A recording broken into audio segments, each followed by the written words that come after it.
This is how not just CNN, but sort of the woke media sees America. Yeah.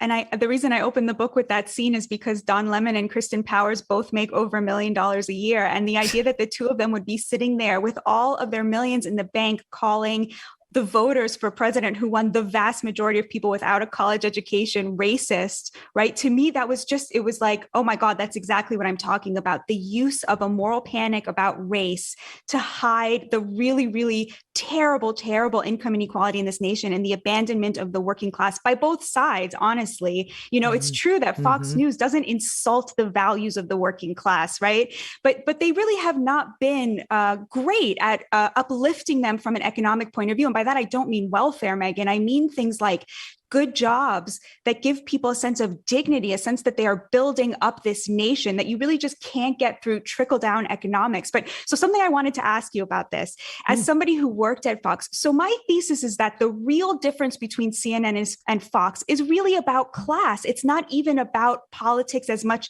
or about polarization. It's about the fact that the Fox News audience that's pictured by the Fox News host like you or the Fox News as, you know, as a channel is a working class person, as opposed to at the liberal outlets where they are picturing an increasingly elite educated audience. Is that true? Am I right about that? Well, it depends on the anchor, I think. But yes, as a whole, I think you've got it right. And I know you wrote about this in your book, and I experienced this firsthand. But it was by design by Roger Ailes. You know, he did not want the guys from Harvard or the gals from Princeton. He wanted people like me. I went to Syracuse, like O'Reilly, who claims he went to Harvard, but he really didn't. He went to the Harvard Kennedy School, which doesn't count. He went to Marist. Like Hannity, who didn't go to college at all. And I think we did, maybe he may have dropped out of high school. I don't want to, but he definitely never went to college and so on. That's what he wanted, because he wanted people who could relate to regular folks and wouldn't be looking down their noses at them. Yeah.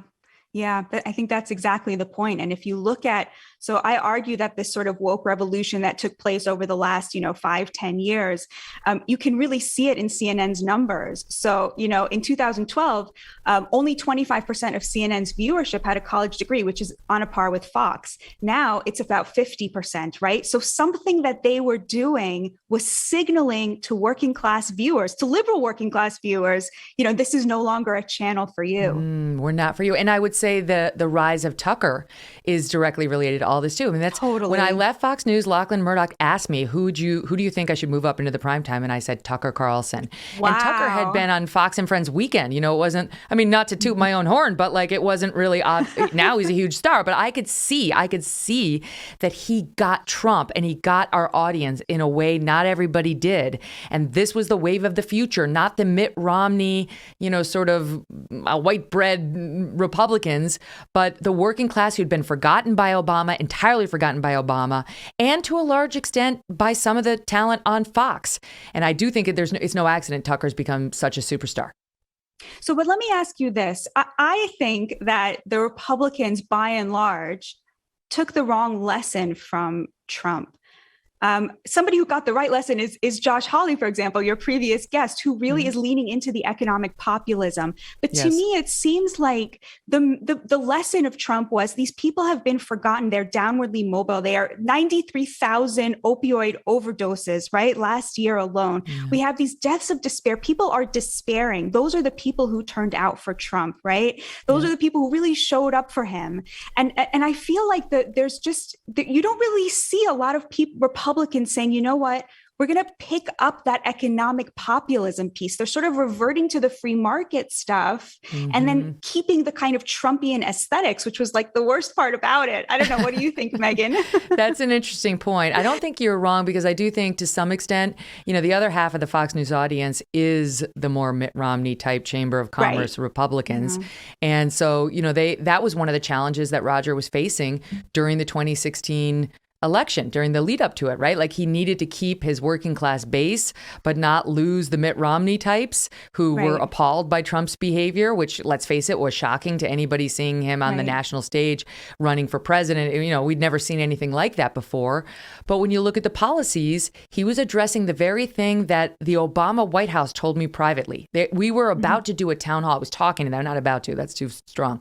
But I was talking to them about trying to get a town hall together with Barack Obama when he was president one of his final acts as president, to address working class issues, to reach out to this disaffected middle.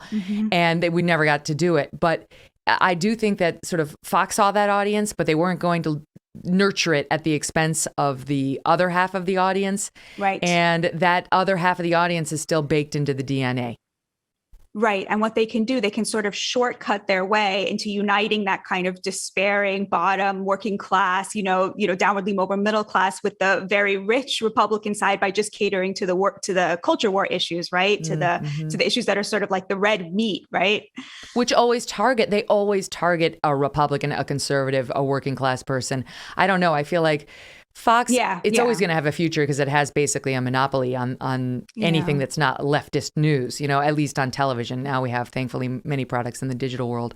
But I do wonder whether, it's sustainable long term, because I think there are people like you who might call yourself a lefty at one point, for whom Fox is too far, right? Like my friends in New York who are liberals, who are no longer liberals because of the COVID madness or the CRT or whatever, they wouldn't watch Fox. That's a bridge too far.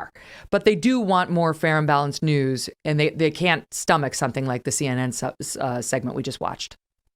But I would argue, and I'm very curious what you think about this, like I watch Fox a lot, and it's because I think that the reason that disaffected liberals won't watch it is really about class. It's about education. It's because they have, they have a graduate degree, right? And so they want to go to the places that are catering to them at that level. And I feel that Fox is really one of the only outlets that is picturing a working class audience when they're sort of addressing the audience.